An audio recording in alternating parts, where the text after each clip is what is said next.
કૃષ્ણ જ્યારે પોતાની દિવ્ય લીલાઓ પૂર્ણ કરીને સ્વધામ ગમન કરે છે ત્યારે એવું કહેવાય છે કે ભગવાનનું હૃદય એ કળિયુગમાં જગન્નાથ ભગવાનની નાભીમાં અર્પણ કરેલું છે.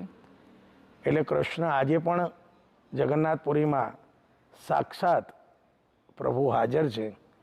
એ કૃષ્ણ અને જગન્નાથ ભગવાનનું એક દિવ્ય પરચો છે.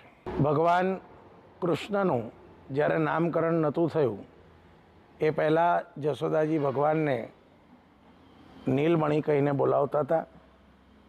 જ્યારે ગર્ગાચાર્ય મુનિએ કરસતીથી કૃષ્ણ નામ રાખ્યું, પણ એ પહેલાં જેમ આપણા ઘરમાં હુલામણા નામે દીકરાને બોલાવવામાં આવે એમ જશોદાજી ભગવાનને નીલમણિ કહીને બોલાવતા હતા.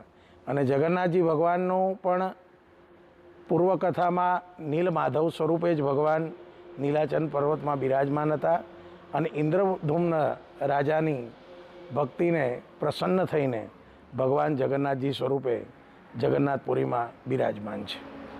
ભગવાનની એક દિવ્ય લીલા છે કે જ્યારે ઇન્દ્રધૂમ્ન રાજાને ભગવાને સ્વપ્ન આપ્યું કે દિવ્ય જગન્નાથજી, સુભદ્રાજી અને બલદેવજીના સ્વરૂપે અમે આ પુરીના મંદિરમાં બિરાજમાન થઈશું. ભગવાન વિશ્વકર્માજી જ્યારે મૂર્તિ ઘડવા માટે આવ્યા ત્યારે 21 દિવસનો સમય માંગ્યો હતો, પણ થોડીક ઉતાવળ કરવાને કારણે દરવાજા વહેલા ખોલવામાં આવ્યા.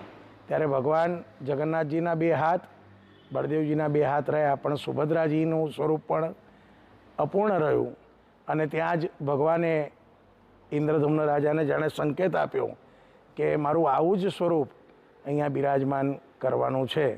અને એ જ સ્વરૂપે ભગવાન એક દિવ્ય અલૌકિક સ્વરૂપે દર્શન ભક્તોને આપે છે. એ વર્ષોની એક પરંપરા ચાલી છે. મગ એ આપણા શરીર માટે ખૂબ પૌષ્ટિક આહાર છે અને આ સિઝનમાં જાંબુ પણ ખૂબ આવતા હોય છે, એટલે જાંબુનો પ્રસાદ ભક્તોને આપવામાં આવે છે.